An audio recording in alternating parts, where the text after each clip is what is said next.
Major League Baseball's trade deadline is tomorrow. As teams debate whether to buy or sell, the push to the postseason is white hot. We'll take a closer look at the American League Central race. Big Ten Media Days were in Chicago on Monday and Tuesday. You'll hear from coaches and players from both the Wolverines and Spartans as the college football season inches closer. Football is simply in the air. MAC Media Day was Thursday at Ford Field. Western Michigan, the preseason favorites in the conference. We have reaction from the Broncos, as well as the Central Michigan Chippewas. Rain postponed yesterday's third round of the PGA Championship at Baltusrol, so they played the third and fourth rounds all today. Did the PGA welcome another first-time major winner? All that and much more coming up on Sports Overtime.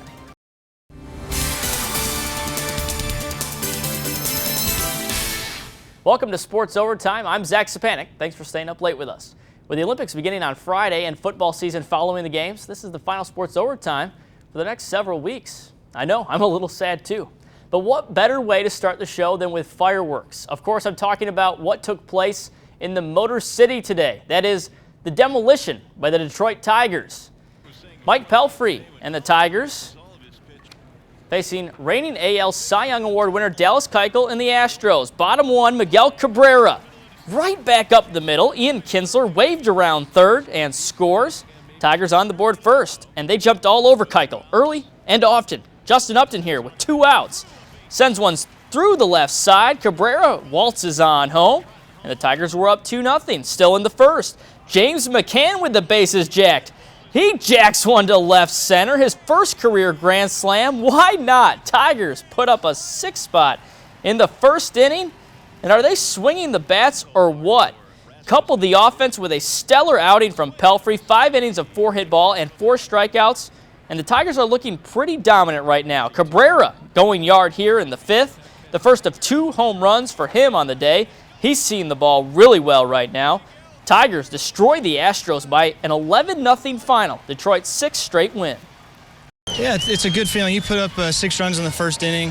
Your pitcher's at ease. Everyone's at ease. You can kind of relax a little bit. And as far as the team goes, we've been rolling, and we look just to continue to take that momentum into our next series. Well, that opens up the game. It's still early. It's still the first inning, and you got 8 innings of defense and pitching that you got to worry about to hold the lead.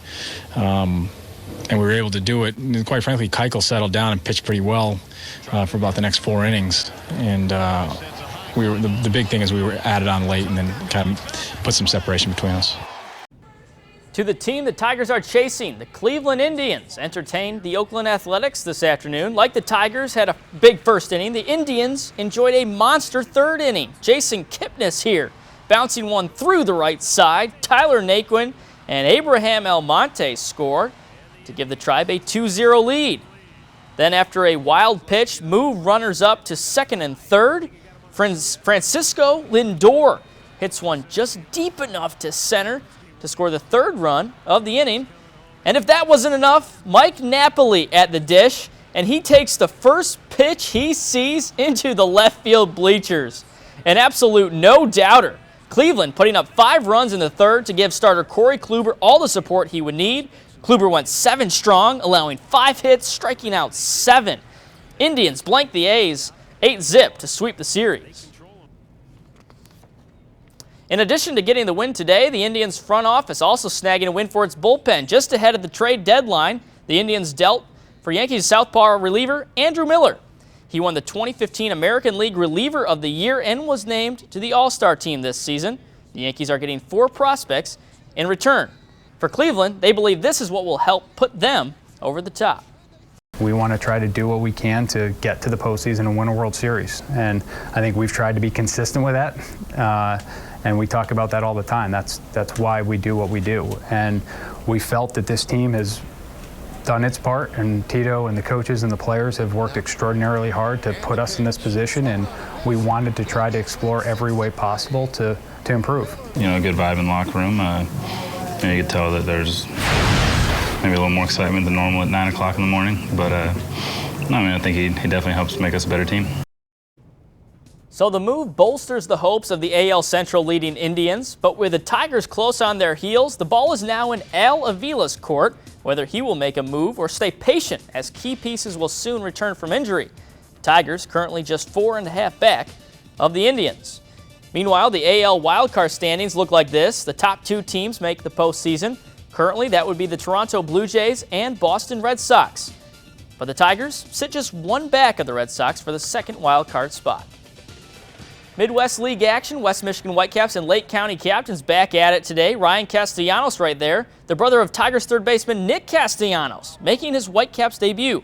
He was brilliant, striking out 4 in 6 innings of work and only allowing 1 earned run. To the bottom of the 4th we go. Jose Azocar singles to center. Racing around third is Derek Hill. He makes it all the way home to break the scoreless tie. Same inning, our Vicente Perez, say that 10 times fast, skies it to medium to shallow center, and Azocar scores on the sacrifice fly. It was 2-zip Whitecaps. Then in the 7th, Brett Pirtle, chopper to the right for the base hit, scoring Perez. Castellanos gets the win in his debut, 3-1, and after getting in this morning to pitch, he now has time to settle in. Ryan, he showed me what he showed me in spring. Obviously, he pitched me a couple times in spring. He's a strike thrower, good tempo. Nothing will overpower you, but he goes straight after hitters.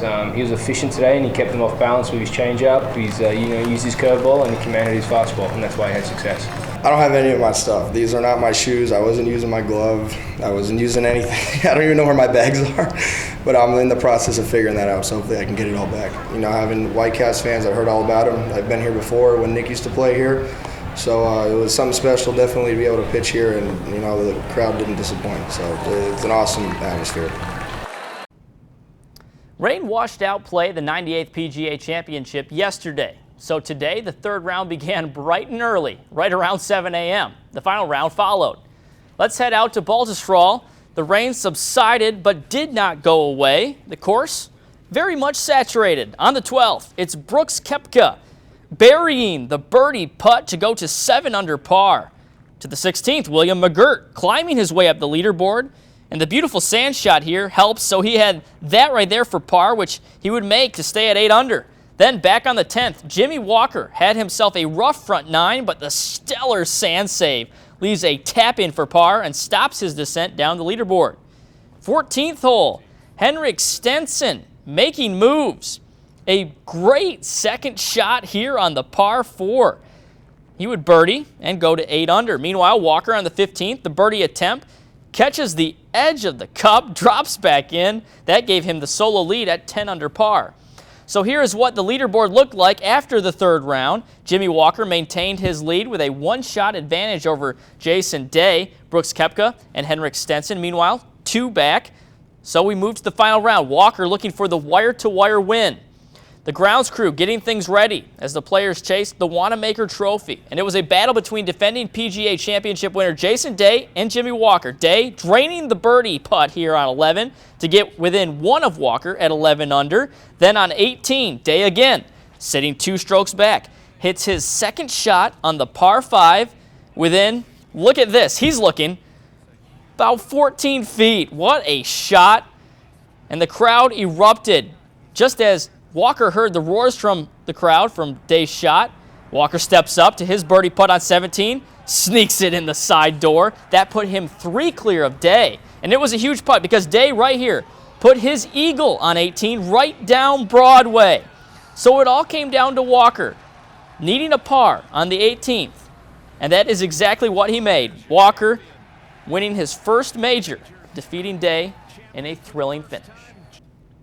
Coming up on Sports Overtime, we head to Chicago to recap Big Ten Media Days, reactions from the Spartans and Wolverines as they prepare for the upcoming season. We'll also take a trip to the east side of the state as MAC Media Day was at Ford Field. Hear from the coaches and players of both the Broncos and Chippewas. And I caught up with Mark D'Antonio in Chicago earlier this week for an exclusive one-on-one interview. You won't want to miss it. All that and more after the break. You're watching Sports Overtime.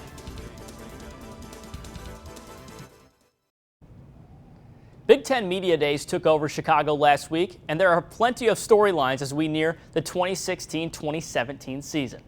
The Michigan Wolverines were the main attraction on day 1. After winning 10 games for the first time in a season since 2011, Jim Harbaugh is still preaching growth entering his 2nd year at the helm. Improvement will lead to success. And that's the kind of improvement that really sticks. Almost like getting in shape. If you were going to get in shape, if you do it day after day, a little bit better each day, you may not see it in a day, you may not see it in a week, you may not even see it in a month, but at some point you're going to see it and it's going to stick. Trying to paint that picture, if it's 1% better each guy, or we got 1% better as a team each day, then after 30 days we'd be 30% better. After 60 days we'd be 60% better. Can we get 0.01% better each day? Then that would be something that would be worthwhile. That would be worth pursuing. For the Michigan student athletes, all the hard work they have put in during their collegiate careers, and it finally paid off last year, rewarded with wins. They say getting that taste of victory has made them hungrier for more. I think we have a chance at having a special season this year. And, I got a little taste of what that could be last year. The first 2 years, I didn't really get to experience any of the reasons that I came to Michigan. That was to win. With the players that we have returning, and then with the coaching staff, combining those two together just gives us a lot of confidence.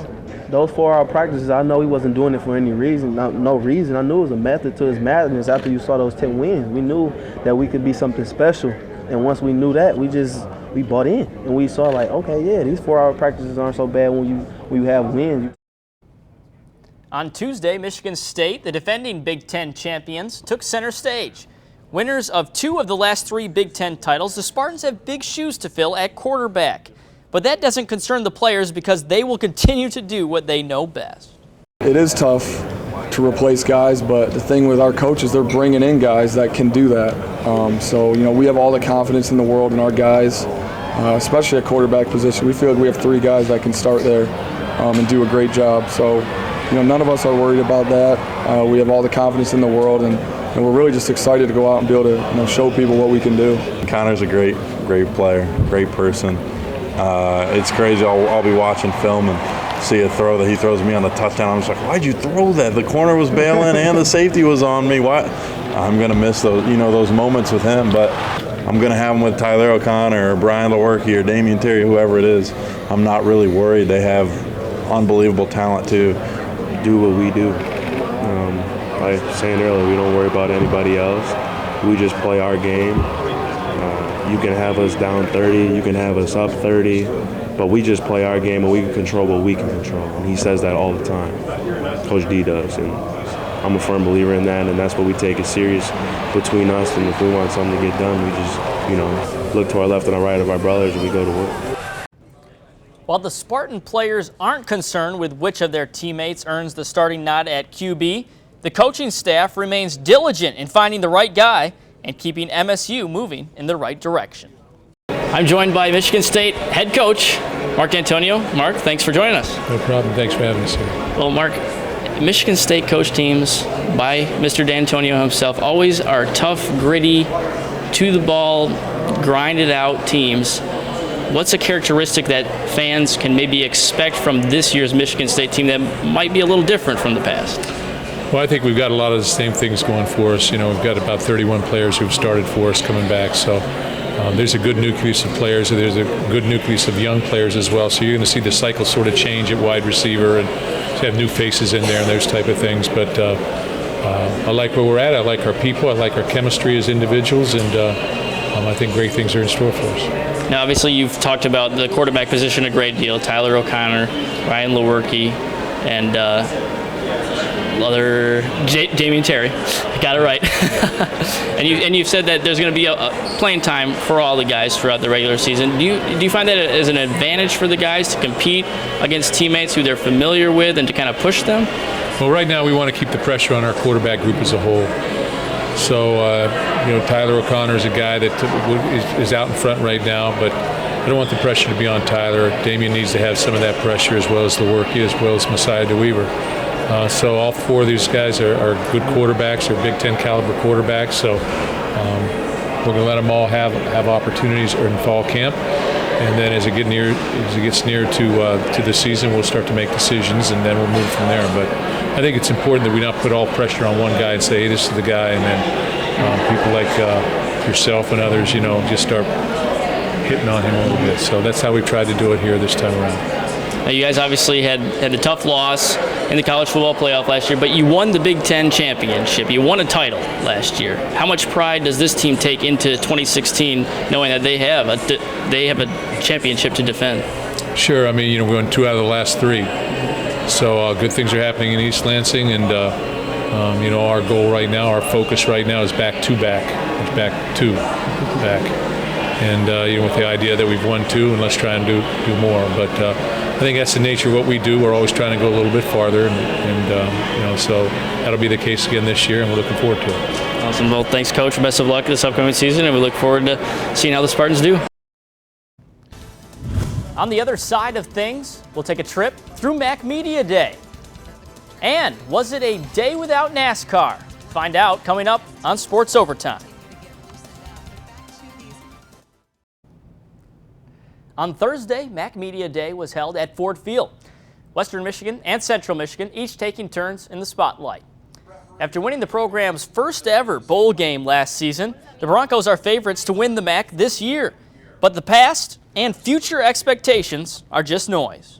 We're proud of that for past Broncos, current Broncos, future Broncos, our community. We want to continue to bring things that have never happened in Western Michigan's history to Western Michigan, and we want to continue to create those traditions. But it's a lot more fun to write the traditions than learn about traditions, and that's what we're focused on doing. We're not focused on the end result. We're not focused on the MAC championship right now. We're focused on getting better day to day, changing our best every day. That's where our focus lies, and I think if you look too far ahead, you'll miss the little details that get you to that spot, and that's kind of how we approach it, man. It's we're excited about what everybody thinks of us. We've worked really hard to receive this recognition and stuff like that, but that's not something that we'll really focus on at all. Got to take it day by day and game by game. Just teaching them the value of work ethic and what it takes to play at this level. It's going to take a lot of extra work and a lot of focus. Just informing them that camp is going to be pretty serious, and they're going to have to take it serious, be professionals about it, and keep working. Meanwhile, the Chippewas will be chasing the Broncos based on preseason polls. But for Central Michigan, it's all about their start on the year and staying in contention. I think the secret to success is understanding that each year is an individual event. And really, whether it's football or any other business, what you've done in the past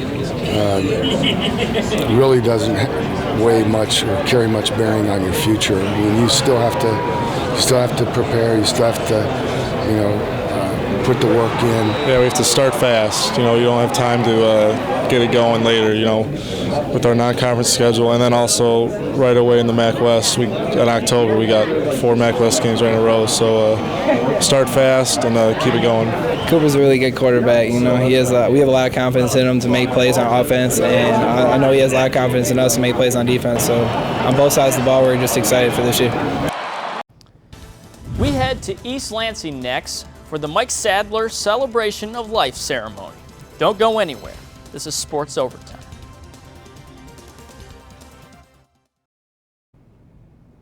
It was just a week ago that we learned of the death of Forest Hills Northern and Michigan State alumnus Mike Sadler.